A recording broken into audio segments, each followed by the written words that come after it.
നാഗേന്ദ്രഹാരായ ത്രിലോചനായ ഭസ്മാംഗരാഗായ മഹേശ്വരായ നാഗേന്ദ്രഹാരായ ത്രിലോചനായ ഭസ്മാംഗരാഗായ മഹേശ്വരായ നിത്യായ ശുദ്ധായ ദിഗംബരായ തസ്മൈ നകാരായ നമഃ ശിവായ.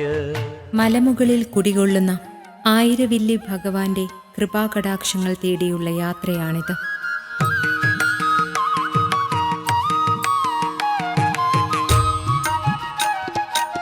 കൊല്ലം ജില്ലയിലെ ആയൂരിൻ്റെ സമീപ പ്രദേശങ്ങളിലൊന്നായ ചെറിയ വെളിനല്ലൂർ പ്രകൃതിരമണീയമായ സൗഭാഗ്യഭൂമികളിലൊന്നാണ്.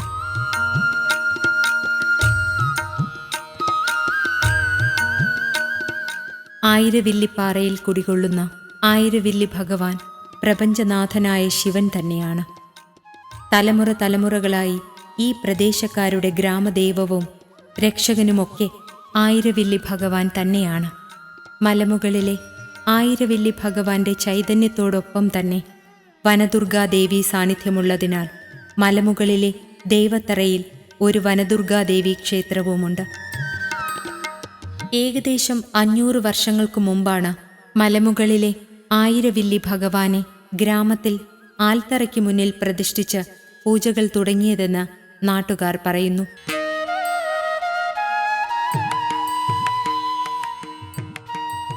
ക്ഷേത്രചരിത്രം തുടങ്ങുന്നത് അർക്കന്നൂർ മഠത്തിലെ ബ്രാഹ്മണ ശ്രേഷ്ഠന്മാരിൽ നിന്നാണ്. അന്ന് അർക്കന്നൂർ മഠത്തിലെ തിരുമേനിമാർക്ക് ഈ പ്രദേശത്ത് 1001 പറ നിലമുണ്ടായിരുന്നുവെന്നും നീണ്ട വിശാലമായ പാടങ്ങൾ കൊയ്ത നെല്ല് കൂട്ടിവയ്ക്കാനായി ഇവിടെ ഒരു കളപ്പുരയും ഉണ്ടായിരുന്നതായും പറയപ്പെടുന്നു.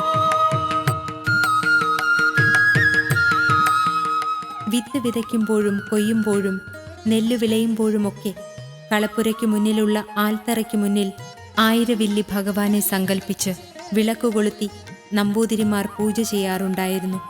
അങ്ങനെ ആൽത്തറയിൽ കൊളുത്തപ്പെടുന്ന ഓരോ ദീപങ്ങളും ഈ ഗ്രാമത്തിൻ്റെ ഐശ്വര്യവും സമൃദ്ധിയുമായി മാറുന്നത് തിരിച്ചറിഞ്ഞ ഗ്രാമവാസികളും തങ്ങളുടെ പ്രാർത്ഥനകളും പൂജകളുമൊക്കെ കളപ്പുരയ്ക്ക് മുന്നിലുള്ള ആൽത്തറയിൽ സമർപ്പിക്കാൻ ആരംഭിച്ചു.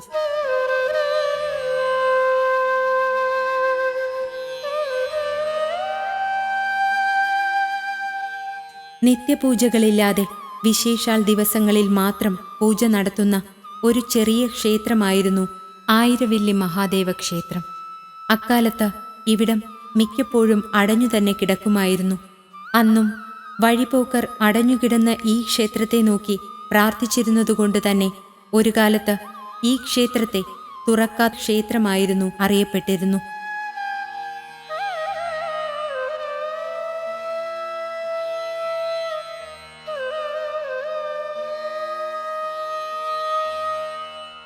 ഒരിക്കൽ ഈ പ്രദേശത്തെ ഹൈന്ദവരെല്ലാം ചേർന്ന് ഒരു സമാജം രൂപീകരിക്കുകയും ആയിരവില്ലി ഭഗവാനെ ഈ ദേശക്കാരുടെ ആരാധനാമൂർത്തിയാക്കുവാനും നിത്യപൂജകൾ ഭഗവാന് മുന്നിൽ സമർപ്പിക്കാനും ഒരു ക്ഷേത്രം അനിവാര്യമാണെന്ന കാര്യം നമ്പൂതിരിമാരെ അറിയിക്കുകയും അർക്കന്നൂർ തിരുമേനിമാർ നാട്ടുകാരുടെ ആവശ്യം സന്തോഷത്തോടെ സ്വീകരിക്കുകയും നാട്ടുകാർക്കായി ക്ഷേത്രം വിട്ടുകൊടുക്കുകയും ചെയ്തു. അന്നു മുതൽ മലമുകളിലെ ദൈവത്തറയിൽ വിളക്കു കൊളുത്തുന്നതോടൊപ്പം തന്നെ ആയിരവില്ലി മഹാദേവ ക്ഷേത്രത്തിലും ഭഗവാനെ പ്രതിഷ്ഠിച്ച് നിത്യപൂജകൾ ആരംഭിക്കുകയും ചെയ്തു. അങ്ങനെ ചെറിയ വെളിനല്ലൂരിൻ്റെ ആകാശങ്ങളിൽ ഉത്സവങ്ങളുടെ നിറങ്ങളും വാദ്യഘോഷങ്ങളുടെ താളവുമുണ്ടായി. ഗ്രാമവാസികളുടെ ഓർമ്മകളിലൂടെ ഭഗവാന്റെ തിരുവുത്സവങ്ങളുടെ ദീപപ്രഭകളും തീവട്ടി പ്രകാശത്തിൽ മലമുകളിലെ ദൈവത്തറകളിൽ സമർപ്പിക്കുന്ന പൂജകളുടെയുമൊക്കെ ആനന്ദ നിമിഷങ്ങൾ നിത്യചൈതന്യങ്ങളാകുന്നു. പ്രധാന ശ്രീകോവിലിനു മുന്നിൽ ചെറിയ നമസ്കാര മണ്ഡപത്തിനു മുന്നിൽ ഭഗവാനെ നോക്കി നന്ദിദേവനുണ്ട്.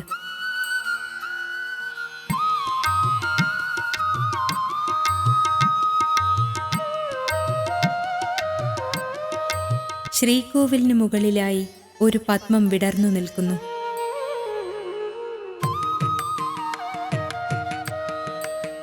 ഗണപതി, അയ്യപ്പൻ, ദുർഗാദേവി, നാഗദൈവങ്ങൾ, മറുത, മാടൻ, എന്നീ ഉപദൈവങ്ങളെയും ആയിരവല്ലി ഭഗവാനോടൊപ്പം ഭക്തജനങ്ങൾ ആരാധിച്ചു പോരുന്നു.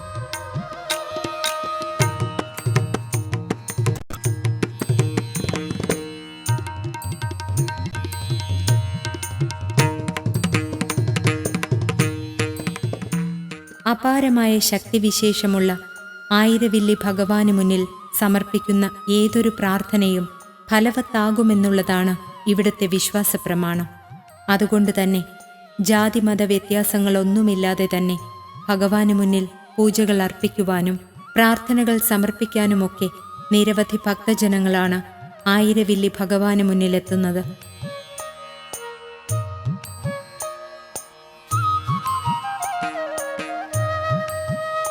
ആയിരം വില്ലേന്തി നിൽക്കുന്ന ഭഗവാന്റെ രൂപത്തെയാണ് ആയിരവല്ലി എന്ന് വിളിക്കപ്പെടുന്നതെന്ന് വിശ്വസിക്കപ്പെടുന്നു. ഭക്തജനങ്ങളെ സർവയാതനകളിൽ നിന്നും രക്ഷിക്കാനുള്ള കാവലാളായാണ് ഭഗവാന്റെ രൂപം നിലകൊള്ളുന്നത്.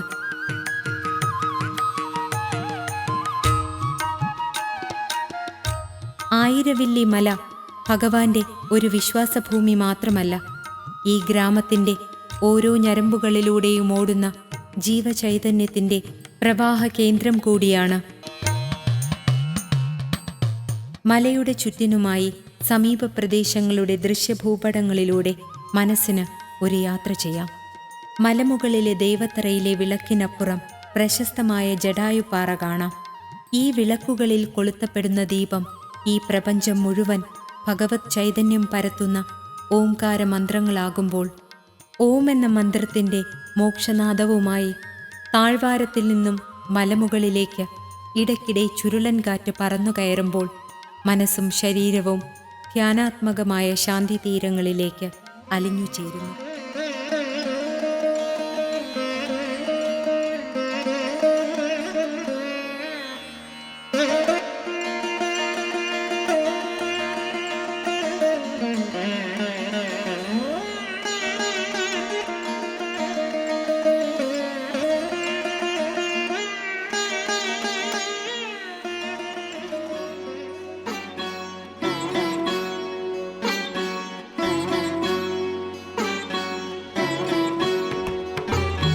रत्नैः कल्पितमानसं